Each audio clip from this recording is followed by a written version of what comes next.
Welcome to Business Success Tips, where you learn to make more money in less time and have a lot more fun. I'm your host, Paul Sanneman. I'm founder of Contractor Staffing Source, where we help contractors build great teams. My guest today is Briton Davis from BritonDavis.com, as he's remember. So, Briton, tell the audience what it is you do. Yeah, so thanks for having me on. My name is Briton Davis. I am a business coach for the trades and construction. I've been in the industry for the last 15 years, grown and exited several businesses past 7 figures.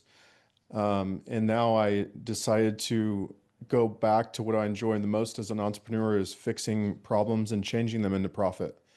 So I Mhm. help contractors day in and day out, actually all over the US. I'm based in San Diego, California, but I have people in Florida, Tennessee, Carolina, a little bit everywhere that I help day in and day out. Okay. Now, you've helped grow several businesses. Um, can you give me an example of somebody you grew and actually had a successful exit? Maybe even Yeah. your own? Yeah. So well, I could talk about one of my own. So I had a company I started from the ground up. It was a HVAC and plumbing company. I started that business in a truck, and in 4 years, I sold and exited that business. I grew it to an $7 million business and exited it for a decent amount of money. Um, and then I've helped other companies. Something different now is acquisition is a huge thing. I've personally done over 15 acquisitions, either for myself or companies that I coach for. So M&A is a big part of growth as well as exit, or even if you're just wanting to keep your company. There's a lot of companies out there that are tired and ready to move on. And that's the greatest marketing tool you can have is an acquire a 20,000 customer base and immediately start marketing to them. So I had a company that was doing around $200,000 a month. We did 3 acquisitions, and then within that 8 month period, it went to a $20 million business. So, Britton, how do you go from a truck to 7 million in 4 years? That sounds absolutely amazing to me. How did you pull that off? What did you do? Yeah. It's it's a good question because the most difficult thing that I deal with contractors every single day is going from working in the business to working on the business. And Right. it really relies back on trust and process. As you're growing your business, if you don't have good processes yourself, how you start is how you finish.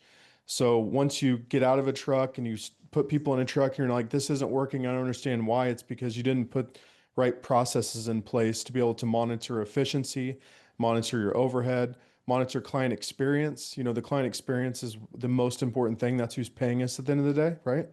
Hmm. And I failed quite a bit, especially my first one that I started and that we're talking about, I grew because at the beginning I didn't want to trust employees and I wanted to micromanage them because I'm like, God, every one of these calls is extremely important. And the last thing I want is for them to burn a lead that I have coming in because I'm not the one Right. running it, right?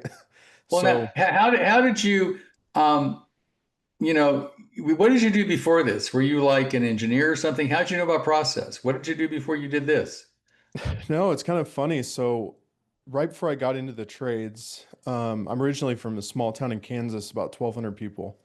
And I had a friend that lived in Hollywood, California, and he's like, "Oh, this is the dream," and I was Right. always somewhat a class clown, and I moved out to California, and I was working at a bar, and I I thought I was living the dream, working at a bar, and a friend of mine that was working at an HVAC company was like, "Dude, these sales guys are making tons of money. You need to come work for this company." So I tried to get in, and they weren't hiring anybody, so I just started showing up to the sales meeting every single day. And I wasn't even hired at this company yet, and they were doing about $20 million. And after 2 weeks, the sales manager, which is the VP, who was a very dominant guy, was like, "Who are you? Are you with like Green Sky, Wells Fargo?" I'm like, "No, I'm your next employee." And he's like, Right. "No, seriously." I'm like, "No." So I ended up, he gave me a shot. He said, "Hey, I'll give you one call on Monday. Depending on how you do on that call will depend if you work here or not." I went out and sold that call, and that was the start of selling multiple millions in sales in HVAC. And through learning that way of not asking or being asked, just doing and watching other managers and the things that they implement that don't work, the things they do that do work, and also coming from a really small town where if you want something in life, you have to go after it. You know, the jack of all trade, Kansas Well, mentality. Britain, you must have had great parents. That's all I can say. Yeah, I did, I did have I did have an interesting family life growing up, but um, we were all in a way of entrepreneurs doing one thing or another, working Okay. on cars or selling lawnmowers. I mean, because definitely you have that entrepreneurial kind of personality, which is really important. So, Yep. how do you, I've been a coach for like 50 years. How do you change a person or transform them from a craftsman to an entrepreneur? So it can be difficult. Some people are just not built for entrepreneurship, you know, and some people are, but to be able to find that comes down to the true grit. And most entrepreneurs that go out on themselves, you know, as we talk about, they work for somebody and they're like, you know what, I want to start my own construction business. Right, And then they go out and they start that business and they start failing at it. It's because you don't know what you don't know.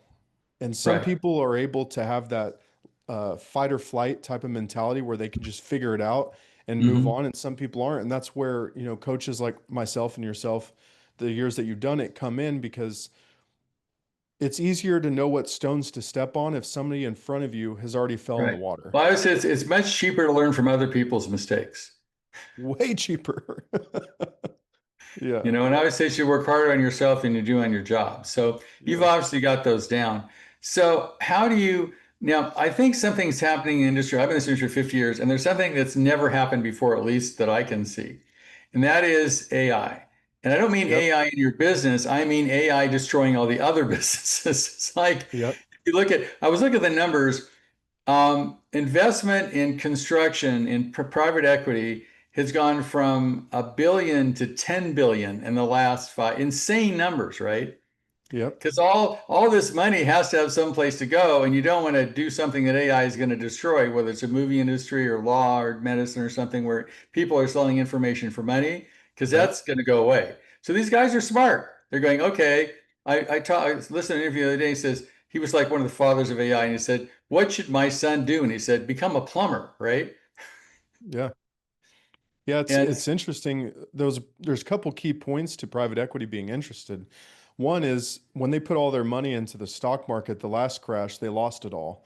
They put it into a recession proof, you know, after COVID, all of these PE groups realized, wow, people were still calling plumbers to their house. They still need an right, electrician to get power. They still need clean water. And, you know, a lot of my friends that I went to high school with made fun of me because I couldn't make it through college. I wasn't a college guy right, and they were all went off to be doctors and all these things. And the thing is, all of the money that they have student loans in, they're losing their jobs every day when they're marketing and they're in coding and they're right. in all these things.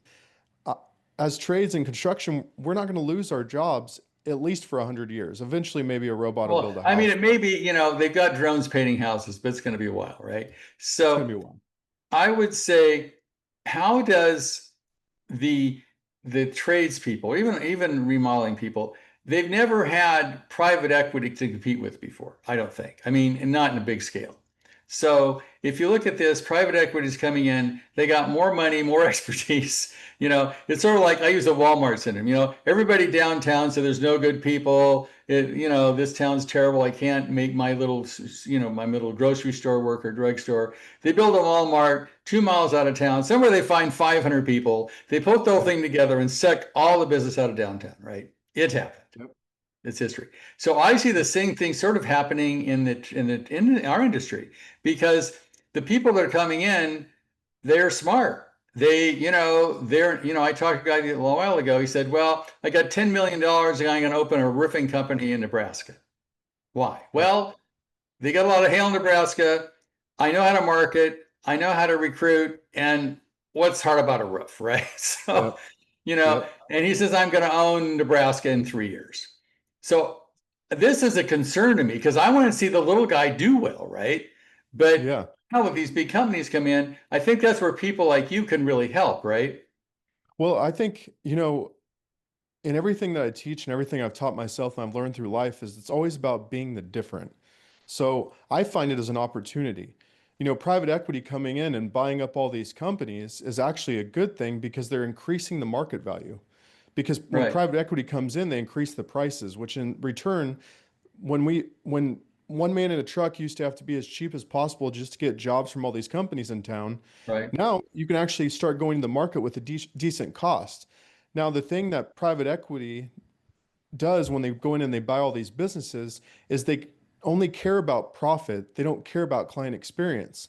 So if you still right. create that hometown hero experience where you're going out in the community and you're meeting these people and you're door knocking and you're introducing yourselves to the community, private equity will never take that from you because you have that human aspect as a small business Right. owner that people will still trust in, and they don't want to trust in big banks and people that are charging, 3 times the amount that you're charging.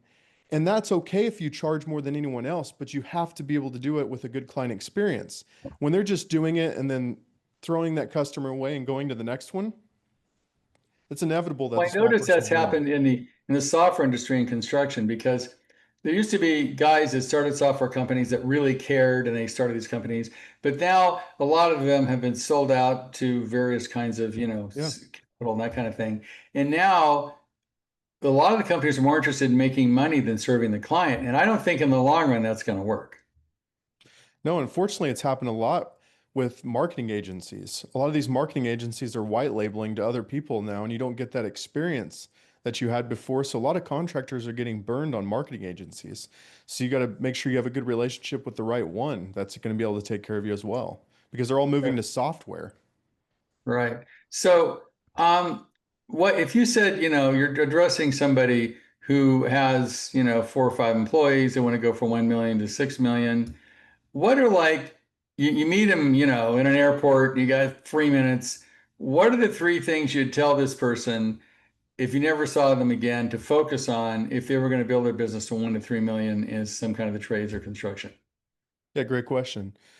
It all comes down to how does every one of the people that work for you know they're going to win the day? Start focusing on your business day to day and not, hey, I want to hit 2 million next year.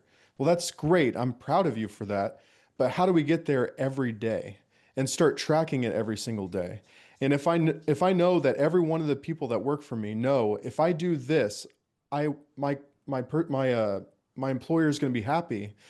Employees don't want to go home at the end of the day going, I don't know if he's happy or not, because it puts them in this unsense kind of knowledge. Hmm. So if they know that they win the day, they're going to be happy to come back to work the next day. There's not going to be calling out. Right. There's not going to be, hey, I'm sick. So that'd be number one. Number Right. two is KPIs.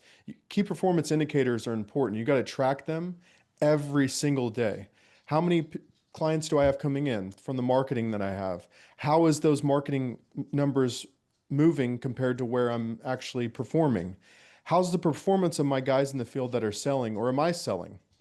you know, Right. get someone else to sell so you can run your own business. And number three, if you're at a $1 million shop, you're more than likely still working in the business. You got to get yourself out of the business so you can start focusing on the big picture that's monitoring this stuff every single day. And remember, your employees don't work for you, you work for them. Their success is your fault or your happiness. If they're not Right. happy and they fail, it's hard to admit, but it's really your fault. Right. Well, as employees have three problems. One, they're the wrong person, you hired them. Two, they're not motivated, and that's your issue. And three, they're not trained, and that's your problem. Right. Yep. So all employees' problems all come back to you, right? Yep.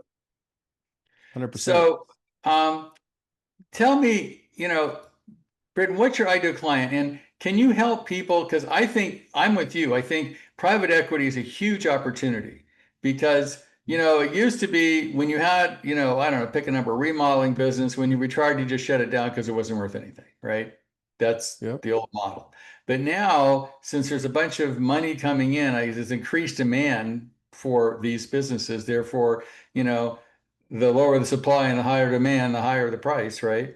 Yep. And they're actually worth something. So if you're going to build a business to sell it, even if you don't want to sell it, I think that's just good business practice, right? You should build Uh, every business to sell. right. So As a remodeler company or as a roofer, how do I build it to sell it? What does that look like? Yeah. So if you're, like I said, any business that you have, you should never think, oh, I'm never going to sell it, because then you're just a dying business, because that means you're not growing. You want to grow it to the point to where anyone would want to walk in and be like, oh my God, this makes sense. And if somebody's willing to buy it, that means you have all the processes in place that are worth buying, meaning that you have accurate numbers through a CRM that you can track client information, past client history. You have great books that are clean through QuickBooks or whatever software you're using. I use QuickBooks, clean software books that your CRM and your QuickBooks line up completely. And then you consistently are looking to hire. You should never not be hiring, and you should never not be marketing. You should market when you're busy and you should hire when you're slow. Well, you're preaching to the choir here because I always tell any successful business in this country is a marketing company that funds their marketing with some kind of product or service. That is 100% correct. And the other thing, I was watching the other day, and one of the things Amazon shifted, which wasn't usual, is they said, we are building for growth and not for profit, which is a Yeah. different way to look at your business, right? Which he didn't take any money for years from Amazon. Jeff Bezos was barely essentially making it by investing every single dollar, which you invest all those dollars, you don't pay tax because it's going right back into the business, right? Right. And now he can pull money back out through And, shares, and there's less no paying better tax. investment than your own business, I don't think. Absolutely. It's your legacy. Because a lot of these guys, well, I invest in real estate or I invest in whatever, and they just look at the business as a way to create cash flow. They don't look at it as an opportunity. Yeah. Folk that would be the other thing I say is get really good at your own thing before you start getting into other things. Right, Like don't use other things like, oh, if I throw money in here, I'll be able to make money and then I can get it back in. No, focus on right. your I'm gonna business. Your business can make tons of money. more than anything else. So this makes a lot of sense. But Britain, if people want to get a hold of you, how do you bill? How do you find people? How can people get in touch with you? Yeah. So through social media, either Instagram or Facebook, my name, Briton, Briton, Davis, Davis, or they can go to my website, which has a lot of my information on it, britondavis.com. And then I also have a book on Amazon, Trades Are the Way. It's very cheap and it goes through my entire life. Everything I've implemented through every business that I've had myself or coached for with Mhm. real day examples on how to manifest mentorship. Now, if somebody is interested in working with you, it is actually you. You don't have like 20 coaches working for you. No, so just like I preach, it's important to invest in your own business. So when it comes down to the actual coaching calls, you're working with me, and I only work with a certain amount of clients because I don't want to have too many where then I have to move Mhm. on to different coaches. Right. Now, uh, it's important to have that connection because most coaches will come in and teach you about marketing or teach you about sales, or I'm an overall coach. So I'm going to take a look at your entire business, comb it Right. down Well, to the I would call you a financials. non-equity business partner, right? Yeah. I'm basically an offsite VP. Cool. All right. Now, Britton, how do people get in touch with you? Yeah. So get a hold of me straight through my website is the best way you can contact me on britondavis.com, or you can send me an email at briton@britondavis.com. And how do you charge for what you do? Yeah. So I have different packages that are as simple as just a punch card status where you get 4 1-hour meetings and you can book them anytime. They never expire. So if you get busy, I get it. Entrepreneurs is the best way that I've started with most of my Mhm. clients. If you're a $1 million business, you're like, man, I can't do monthly coaching calls or weekly coaching calls. Perfect, man. Book a call when you can. We'll jump on, we'll put together some information, and then I'll give you homework in between your next call. So that way you have to get this done before we book another call. That starts at $1,000. So it's $1,000 Wow. for 4 meetings. The other great thing I'll tell you, Paul, is I have a 100% money back guarantee. No questions asked, no contracts.